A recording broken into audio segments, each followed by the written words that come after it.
कितनी पोस्ट है अभी ऐसे स्पेसिफाई नहीं है कि उसके लिए कितनी पोस्ट हो सकता है, उसके लिए 10 पोस्ट हो, 15 पोस्ट हो। लेकिन इस बार वैकेंसी सर कितनी आई है, तो 3700 पोस्ट हैं बच्चों। पिछली बार अगर हम देखें तो पिछली बार केवल 1700 पोस्ट थी, तो उसके मुकाबले तो ये 2000 ज्यादा है। तो इसलिए थोड़ा खुश हो सकते हो।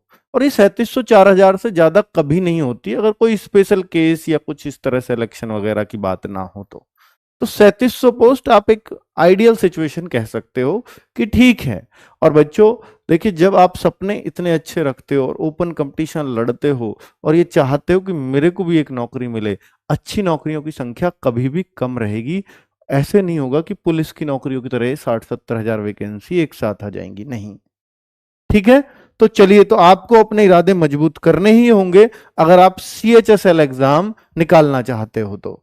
और 12th क्या अपियरिंग जिनका रिजल्ट नहीं आया, क्या वो फॉर्म भर सकते हैं? जी बिल्कुल भर सकते हैं, क्योंकि आपका जो रिजल्ट है ना वो 1 अगस्त को मांगा गया है इसमें। ठीक है, बहुत सारे ऐसे नए बच्चे होंगे जो पहली बार CHSL की तैयारी करने जा रहे होंगे। ऐसे क्या कुछ बच्चे हैं, जरा एक बार अगर वो लाइव भी हैं तो हैंड्स अप, ये थम्स अप करके बता दीजिए। अगर जो बच्चे पहली बार CHSL देने वाले हैं इस बार और अभी 12th करके आए हैं सिर्फ, तो ये उनके लिए भी एक अच्छी अपॉर्चुनिटी होती है। पर पहली बार में निकलना इसलिए मुश्किल है क्योंकि आपका सामना अनुभवी बच्चों से होगा जो बहुत बहुत सालों से एग्जाम दे रहे हैं। मैं तो देख पा रहा हूं कि शायद सारे ही बच्चे, मैं तो देख रहा हूं कि 50 से 60% बच्चा तो ऐसा है जो फ्रेशर है इस बार। ठीक है, चलिए, बहुत अच्छी बात है। तो मैं आपको अगर थोड़ा भी मोटिवेट कर पाया तो ये वैकेंसी फिर आपके लिए बनी है। बच्चों अगर मैं देखूं कि भैया 8 अप्रैल यानी कल रात को लेट नाइट ये आया है नोटिफिकेशन, 7 मई लास्ट डेट है, तो फॉर्म भरने के लिए पूरा 1 महीना पड़ा है।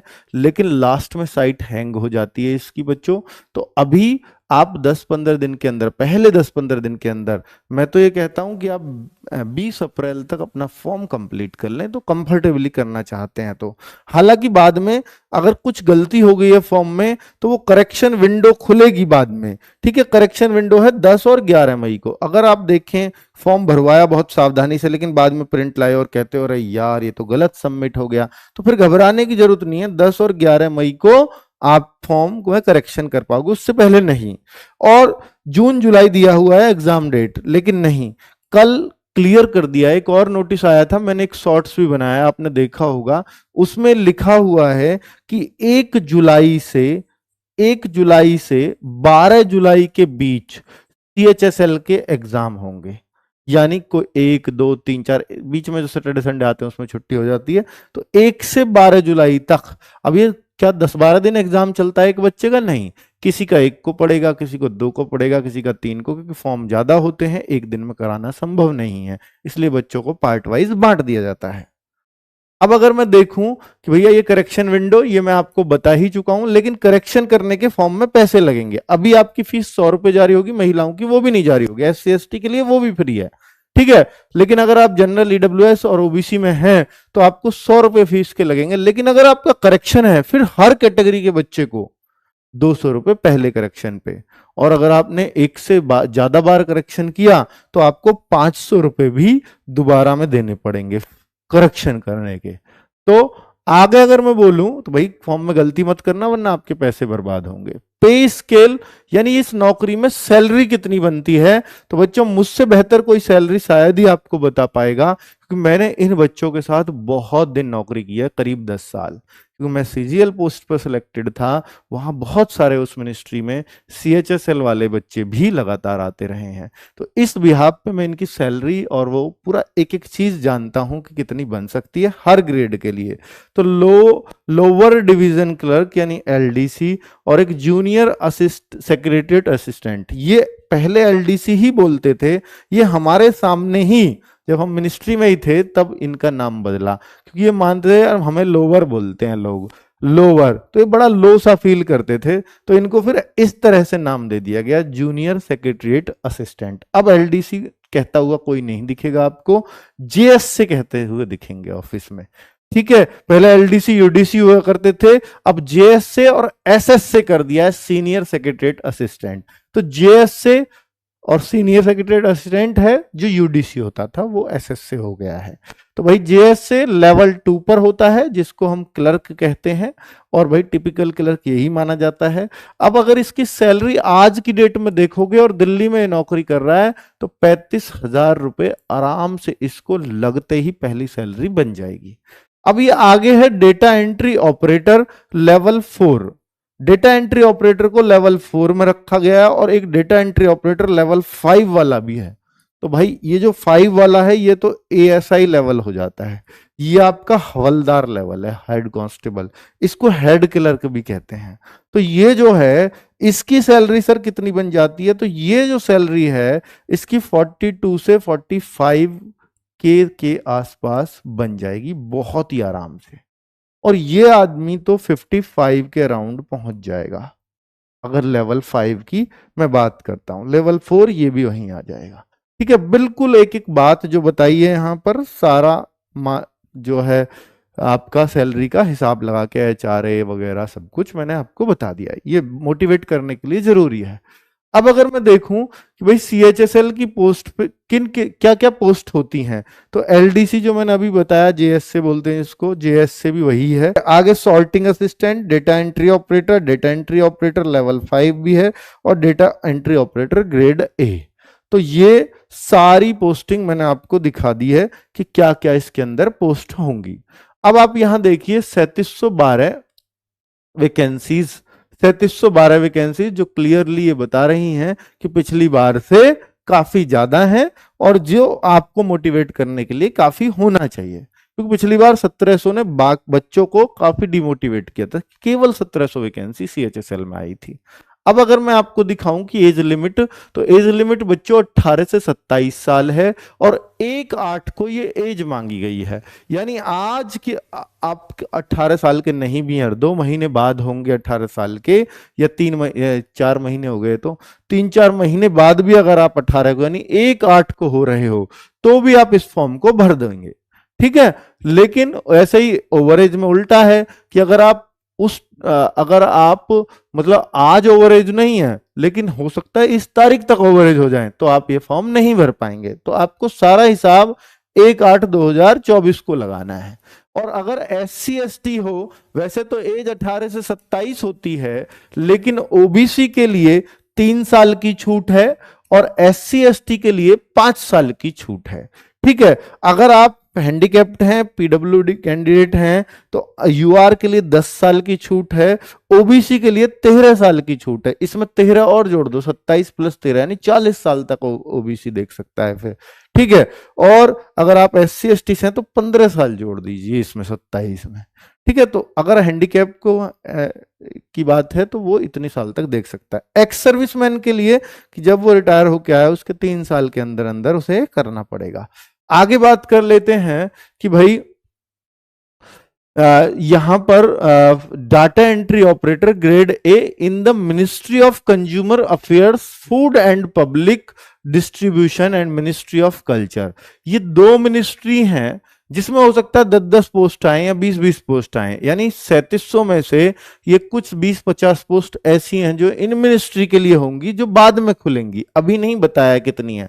तो भाई इनके लिए अगर आपको इन मिनिस्ट्री में अपना चयन भी देना है तो यहां 2 चीज हैं। एक तो आप 12th जो है आपकी पीसीएम से हो, फिजिक्स केमिस्ट्री मैथ, मतलब विद मैथमेटिक्स, तो पीसीएम ही हो गया।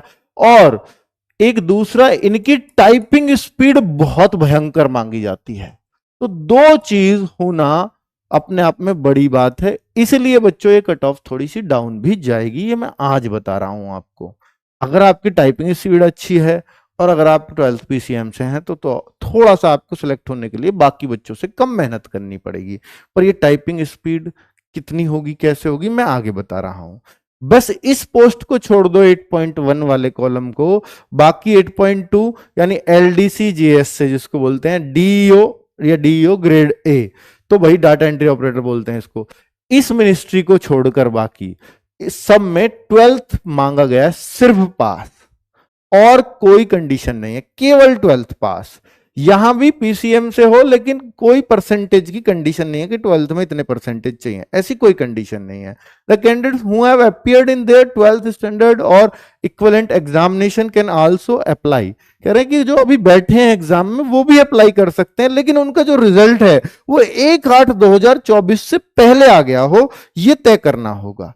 नेक्स्ट, ईडब्ल्यूएस, जो कैटेगरी ईडब्ल्यूएस कैटेगरी में बच्चे फॉर्म भरेंगे, उनको ये ध्यान देना होगा कि उनका ईडब्ल्यूएस का जो सर्टिफिकेट है वो 2024-25 या फाइनेंशियल ईयर का बना हुआ हो।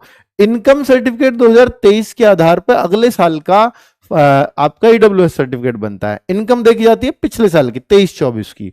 तो आपको जो ईडब्ल्यूएस सर्टिफिकेट चाहिए होगा, तो जो अभी 1 अप्रैल शुरू हुआ है, आज कितने तारीख हुई है, 9 अप्रैल, अभी 1 अप्रैल से फाइनेंशियल ईयर शुरू हुआ है, इसको 2024-25 फाइनेंशियल ईयर बोलेंगे। तो उसी फाइनेंशियल ईयर का ईडब्ल्यूएस मांगा गया है।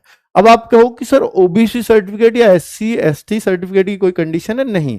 वैसे ओबीसी में ये देखा गया है, ये माना जाता है कि भाई ओबीसी जो है ना 3 साल से पुराना ना हो, क्योंकि यहां क्रीम लेयर और नॉन क्रीम लेयर का चक्कर होता है। एससी एसटी में ऐसी कोई कंडीशन नहीं है। ओबीसी दरअसल में 2 तरह का बनता है, एक स्टेट का, एक सेंट्रल का। जिसको नहीं पता हो ध्यान से सुनना, जब आप ओबीसी बनवाने जाओ तो वहां पे कहना सेंट्रल वाला बनाना, केंद्र वाला। आप स्टेट की भर्ती नहीं देख रहे हो, यूपी की भर्ती नहीं देख रहे हो, ये पूरे देश की भर्ती है, ठीक है, केंद्र की भर्ती है, केंद्र सरकार की। इसलिए आपको केंद्र का ही ओबीसी सर्टिफिकेट चाहिए होगा, जिसको सेंट्रल का ओबीसी बोलते हैं अंग्रेजी में। आगे अगर मैं बोलूं बच्चों, एसएससी सीएचएसएल 2024, तो टीयर 1 और टीयर 2, एसएससी सीएचएसएल 2024 टीयर 1 और टीयर 2, यानी इसमें 2 पेपर होंगे, मैं पहले बता चुका हूं, और ये जस्ट क्वालिफाइंग होगा बच्चों। इसमें आपको जस्ट पास करना है। लेकिन पास करने के लिए भी सर कट ऑफ कितनी जाती है? पास भी ऐसे ही नहीं होता। देखिए मान लीजिए 200 का पेपर है, क्वेश्चन 100 ही आते हैं इस प्री में, मैं बता रहा हूं आपको, लेकिन कट ऑफ ऐसे भी गई है कि जनरल की 150 के आसपास गई हो, तो पेपर आसान आता है, तभी ऐसे जाती है। ठीक है, पेपर मुश्किल नहीं आता सीएचएसएल का, आप थोड़ी मेहनत करेंगे तो 150 पहुंचना कोई मुश्किल काम नहीं है, ठीक है। लेकिन ऐसे भी गई हैं कि 120, 125, 110, 15 तक भी गई हैं, तो सब कुछ पेपर पे डिपेंड करेगा, ठीक है। और बाकी ओबीसी एससी एसटी उस हिसाब से डाउन भी जाती हैं। ये मैंने जनरल के आंकड़े आपको बताए हैं। अब अगर मैं देखूं भाई general awareness, SSC CHSL 2024 tier 1 pattern क्या है, तो जीएस आती है 25 नंबर की, जीएस आपकी 25 नंबर की आएगी, रीजनिंग 25 की आएगी, आपका मैथ्स क्वांटिटेटिव एप्टीट्यूड, जिसमें एडवांस मैथ भी होता है, एडवांस मैथ मतलब ट्रिग्नोमेट्री, ज्योमेट्री वगैरह, ये सब भी रहेंगे, तो वो भी 25 क्वेश्चन आएंगे, और इंग्लिश के भी 25 क्वेश्चन आएंगे। तो ये टोटल 50-50 मार्क्स, यानी एक क्वेश्चन 2 मार्क्स का। नेगेटिव मार्किंग भी होगी 1/4 की, यानी बच्चा 2 का 1/4 करोगे तो 0.5 कटेगा भी, ठीक है। ये 0.5, ये 1/2 की मत समझना, क्वेश्चन 1 नंबर का होता तब इतना घटता, तब 1/2 की होती, ये 1/4 है कि क्वेश्चन 2 नंबर का है। तो भाई 100 क्वेश्चन 200 मार्क्स के हैं, 200 में से आपको टारगेट करना चाहिए कि भाई मेरे को 150 प्लस करना है, ठीक है। उस हिसाब से आपको अपनी तैयारी रखनी होगी। अभी तैयारी कैसे करें वो भी बताऊंगा, लेकिन फिलहाल आप टीयर 2 को देख लीजिए। जब आप टीयर 1 पास कर जाओगे, 150 का टारगेट लेकर के एक सेफ स्कोर पे पहुंच जाते हैं, तो जस्ट क्वालिफाई हो गए। अब 150 ले आए, बहुत सारे बच्चे मैंने देखे हैं जो हमसे पढ़कर वहां पर 175, 180 स्कोर भी टीयर 1 में कर रहे हैं बहुत आराम से, ठीक है। अब 175, 180, फिर नॉर्मलाइजेशन भी होता है। मान लीजिए कोई बच्चा 130 करके आया है, तो वो क्या उम्मीद छोड़ दे टीयर 1 क्वालिफाई नहीं होगा? नहीं। पहली बात तो पेपर का लेवल हो सकता है अपाया हो, दूसरा यह है कि अभी नॉर्मलाइजेशन में हो सकता है आपको 20-22 नंबर मिल जाए, ठीक है। तो नॉर्मलाइजेशन होता है ना, कई शिफ्टों में एग्जाम हुआ है, तो उससे भी थोड़ा थोड़ा सबका बढ़ जाता है, तो वो भी एक कारण है। और भाई देखिए, एक बार आप क्वालिफाई कर गए, चाहे आपके उस स्टेज पे 150 है, 150 भी कट ऑफ गई है, और चाहे आपके 190 है, फिर सब बराबर है। क्योंकि जब यहां आओगे तो नए सिरे से आपको नंबर देखने हैं, और जो 360 में से ज्यादा स्कोर करेगा वो फाइनल सेलेक्ट होगा। फिर उसको टाइपिंग के लिए बुलाया जाएगा, टाइपिंग भी क्वालिफाई होगी तो फिर फाइनली कट ऑफ लगा दी जाएगी कि भाई कौन कौन किस किस मिनिस्ट्री में सेलेक्ट हुआ अपने मार्क्स के हिसाब से। ठीक है, अब मैं आपको यहां दिखा देता हूं कि भाई क्या होता है। टीयर 2 को जब देने जाते हैं तो एक सेशन 1 होता है, एक सेशन 2 होता है, एक सेशन 3 होता है। सेशन 1 आपका 1 आवर का होता है, मैथ्स और रीजनिंग, यानी 1 घंटे तक आपको मैथ्स और रीजनिंग में लगाना है। 30-30 क्वेश्चन होंगे, ऐसा नहीं हो सकता इनके टाइम में आप वो कर लो। जब ये 1 घंटा पूरा हो जाएगा तब आपके 2 अगले पोर्शन खुल जाएंगे, इंग्लिश और जीएस के। तो यानी 1 घंटा फिर आपको इंग्लिश के 40 क्वेश्चन और 20 क्वेश्चन जीएस के, इनका आप टाइम इधर उधर कर सकते हो। पहले ये करना चाहो या ये करना चाहो, या पहले इन दोनों में से कोई सा करना चाहो वो कर सकते हो। 1 घंटा खत्म, फिर 1 घंटा इनके लिए, और उसी सिटिंग में 15 मिनट और भी बैठना है। ये भी पूरा हो गया कि भैया एक क्वेश्चन 3 नंबर का देख लीजिए, यहां 60 क्वेश्चन किए, यहां 60 क्वेश्चन किए, तो 120 यानी 360 मार्क्स। तो 360 में से ही मेरिट बनेगी। फिर 15 मिनट क्यों बैठे, एक कंप्यूटर का क्वालिफाइंग पेपर होगा, इसके भी 3 नंबर हैं एक क्वेश्चन के, लेकिन ये जस्ट पेपर पास करना है आपको, मतलब 30% लाने जरूरी है इसमें। यानी आपको 15 में से 5 प्रश्न ठीक करने हैं बस। अगर आपने 5 ठीक कर दिए या 14 ठीक कर दिए, सब बराबर है। पर अगर आपने 5 ठीक नहीं किए तो फिर आपका ये सब करना बेकार है। इसमें कंप्यूटर में जो है एक क्वेश्चन 3 नंबर का है, 30% लाना जनरल के बच्चे को अनिवार्य है। बाकी ओबीसी एससी एसटी तो वो 25% भी चल जाता है। तो भाई यहां पर भी आप अपने हिसाब को देख लीजिएगा कि 15 का 30%, तो यहां 15 का 30% यानी 4.5 क्वेश्चन।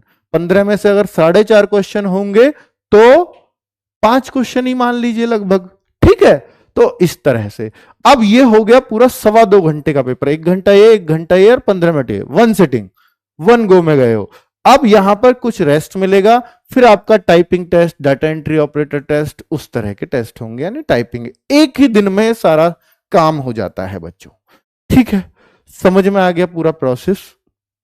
अब बच्चों कंप्यूटर में तो ऐसा भी हुआ है कि एक शिवम सर ने ना एक मैराथन लगाई हुई थी, और वो इस चैनल पे आज भी पड़ी हुई है, किस केवल एक मैराथन से बच्चे कंप्यूटर में इन 15 में से 12-12 क्वेश्चन करके आए हैं सही।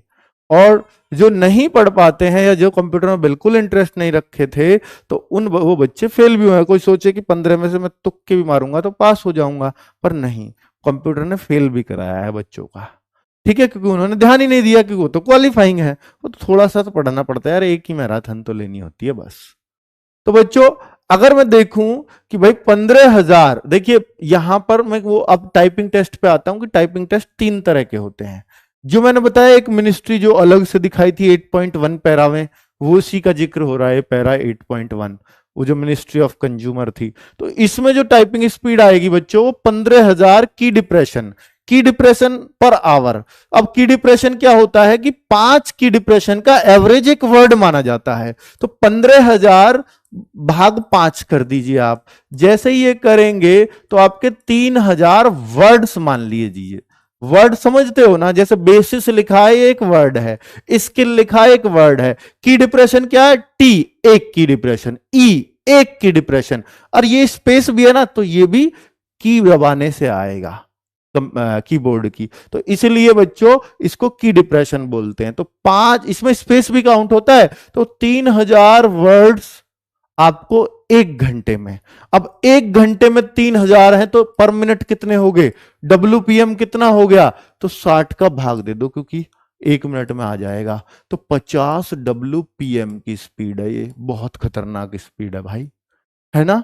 चलिए, हालांकि गलतियां भी बहुत बहुत सारी माफ होती हैं इसमें। तो 5,000 ये 50 WPM, और इन्होंने बोला है करीब हम जो देंगे वो 750 से 800 वर्ड देंगे आपको। 15 मिनट में टेस्ट लेंगे, 1 घंटे का नहीं देंगे, टेस्ट देंगे 15 ही मिनट का। तो उसमें 750-800 आपको वर्ड देंगे और उनको आप टाइप करिए। तो एक टेस्ट तो ये हो गया सिर्फ उन मिनिस्ट्रीज के लिए जो वहां पे बात हुई थी, 10, 20, 50 वैकेंसी जो भी होंगी। और इसमें फेल भी हो गए कोई दिक्कत नहीं है, फिर आप बाकियों के लिए एलिजिबल हो। अगर एक में फेल हो गए फिर आप पार्ट बी देखते हैं। ये बहुत आसान है। जो डाटा एंट्री ऑपरेटर, देखिए एक तो होता है क्लर्क, एलडीसी वाला, वो सबसे छोटी पोस्ट है। उसको छोड़कर बाकी जो पोस्ट बचती हैं डाटा एंट्री ऑपरेटर की, जिसमें मैंने 42-45 हजार सैलरी बताई है, उन सब के लिए बच्चों 8000 की डिप्रेशन पर आवर। अगर मैं इसमें भाग करूंगा 8000 की डिप्रेशन में, पहले तो 5 का क्यों? क्योंकि 5 की डिप्रेशन से एक वर्ड, तो वर्ड हो जाएंगे 1600। तो 1600 वर्ड अब कितनी देर में है? ये पर आवर। अब मैं इसमें 60 का भाग दूंगा ना बच्चों, तो ये करीब करीब 26 WPM की स्पीड आ जाएगी।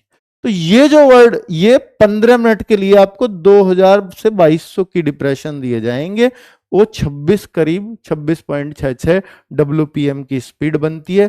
इसको सब पास कर लेते हैं, कोई की देख देख के भी दबाता है थोड़ी सी प्रैक्टिस करके, तो ये सबका पास हो जाता है। अब बच्चों तीसरा और लास्ट टेस्ट होता है कि अगर आपको LDC, और अब आप देखिए आपने ये भी पास नहीं किया, पहला भी पास नहीं किया, तो आप इन पोस्ट के लिए एलिजिबल हो जाओगे। और अगर आपने कोई से 2 पास कर लिए तो 2 तरह की पोस्ट के लिए एलिजिबल हो जाओगे। और अगर आपने तीनों पास कर लिए तो तीनों में जहां भी कम मेरिट जाएगी और आपने सब पोस्ट भरी है तो फिर आपका वहां हो जाएगा। समझ में आ गया ये पूरा प्रोसेस? तो भाई ये जो होती है ना, यहां पर इसमें हिंदी और इंग्लिश कोई सी भी टाइपिंग कर सकते हो। वहां कंपलसरी है इंग्लिश की ही, जो मैंने पहले 2 बताए हैं। इनमें आप हिंदी या इंग्लिश, LDC वाले में कोई सी एक कर सकते हो। लेकिन अगर आप इंग्लिश कर रहे हो तो आपको 35 WPM की स्पीड चाहिए, ये लिखा हुआ। और अगर आप हिंदी की स्पीड कर रहे हो तो 30 WPM की स्पीड चाहिए। तो और ये 10 मिनट का ही टेस्ट होगा। तो इस प्रकार से 3 टेस्ट हो गए, मैक्सिमम आपके 3 स्किल टेस्ट हो सकते हैं वहां पर।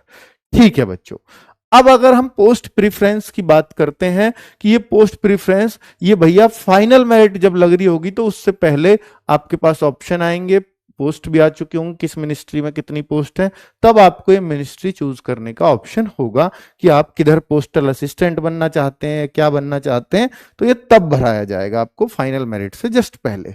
अब फॉर्म भरने की बात करें तो एक बात का ध्यान रखना कि SSC ने अपनी नई वेबसाइट जब से चालू की है तो एक लाइव फोटोग्राफ का ऑप्शन डाल दिया है। अब आपको फोटो स्कैन करके नहीं डालना बच्चों, वहां पर ऐसे खींचकर वेब कैम से, जैसे अगर फोन से भर रहे हो तो फोन का कैमरा, और अगर आप सिस्टम से भर रहे हो तो सिस्टम का कैमरा तो यूज करना होता है फॉर्म भरने के लिए। क्योंकि पुराने फोटो बच्चे लगा देते थे, फिर उनको पहचानने में दिक्कत होती थी, इसलिए काम किया गया है। और मेरे ख्याल से आपको सारे डाउट क्लियर हो गए होंगे।